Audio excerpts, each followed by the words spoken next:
It's been a year of uncertainty for Turkey. Currency depreciation and financial pressures meant an economic contraction in the first 2 quarters.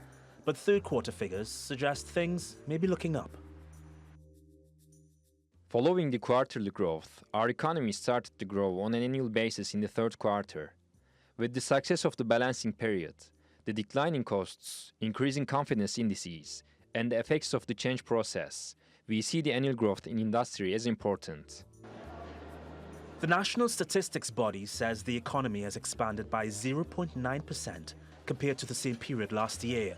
Consumer spending increased by 1.5% between July to September, and exports by 5.1%.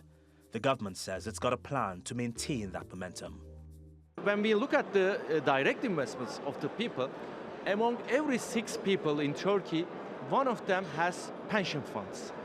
Among 20 people in Turkey, only one of them has mutual funds. Among 49 people in Turkey, only one of them has direct equity investment. And if we look at a threshold of, let's say, 1,000 TL, which is more or less $200, the investor number decreases to among one out of 100 in direct equity investment. So there is huge room for growth. To boost savings, Turkey's central bank has slashed its policy rate to support access to loans. The government hopes the plan will fuel a targeted 5% economic expansion next year. We want to create an ecosystem for Turkish economy to have sustainable development, especially in capital markets, because the share of capital markets to the gross domestic product is really low in Turkey compared to the emerging countries or developed countries. It's 15%, but banking in Turkey is more than 80%. But execution won't be easy. The leader is still recovering from last year's currency crisis, and the lingering threat of US sanctions has got Turks worried about the value of their savings. But the government is optimistic that its policies can boost economic activity and help Turkish savers earn better returns. Reagan Des Vignes, TRT World.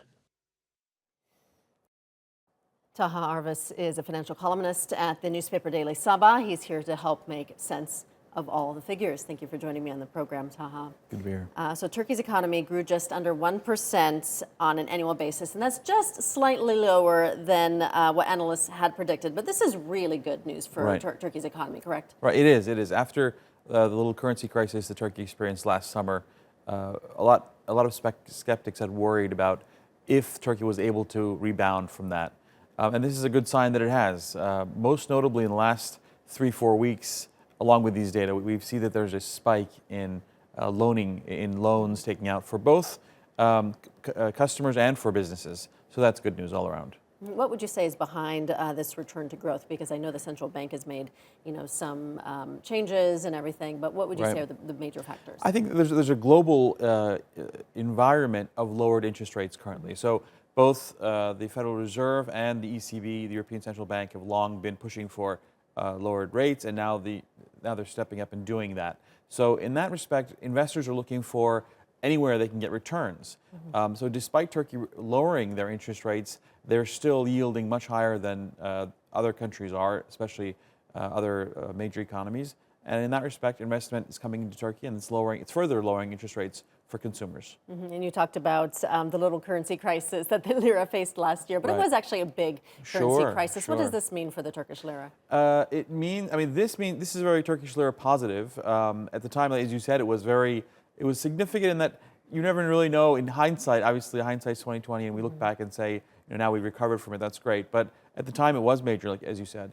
So this is very Turkish lira positive in that inflation has come down. So real returns will be had for those who invest in Turkish liras from the numbers we're seeing now. You just said expecting inflation to come down. Can we see that come in kind with the return to growth? I think so. I think despite growth, sometimes growth means inflation, but I think we'll be able to get growth and lowered inflation here for the near term. Okay, that's all around good news. The country's new economic program, which was announced at the end of September, targets 5% annual growth rate for each of the next 3 years. First of all, do you think that's doable, and what are the plans to hit that target? I think it's possible. I mean, I think obviously you want you want to always aim high. So maybe there's a little bit of that in there as well. But it might be possible if this global slowdown continues, and Turkey will be more of a target, more of a goal, more of a investment center, and that will really help. And those numbers, it's happened in the past, so it's possible to hit those numbers again. Okay, that's certainly good to hear. What about the average person? Will people notice a difference right away? Because I know with inflation, it was a little bit slow to start noticing price changes at the restaurant, for example. Right. Well, I think the immediate factors that will come in is as the Turkish lira appreciates because of these good data, imports will be suddenly cheaper, and interest rates are coming down, which means they'll pay less in interest on their credit card bills, and financing in general is less expensive. So that's good news for businesses as well, who may opt to continue to hold on to employees that they would have otherwise let go. So that'll be good for the bottom line for consumers. What about some other positives that we might see, like, for example, consumer confidence, people more inclined to keep their money, in Turkey? Sure, I think when you see data like this, it's very positive for consumers as well, because I think the major role for the Central Bank of Turkey and for the Ministry of Finance is instilling confidence. And after a turbulent period, as Turkey did experience in the past, it's good to have that confidence kind of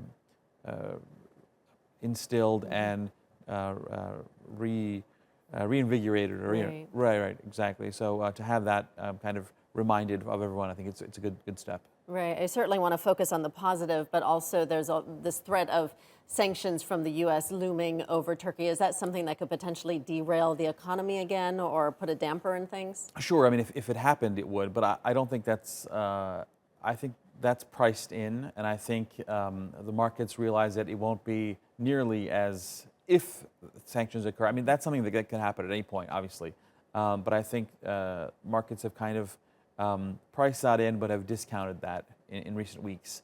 So that's good news. And I think if markets are right, then there won't be a major effect. But obviously, if they're wrong, then it'll turn the other way. But Right. All right. But all around, some good news, and it is good to get some good news about the economy for a change. Yeah. Taha Arvas, thank you so much for joining me today.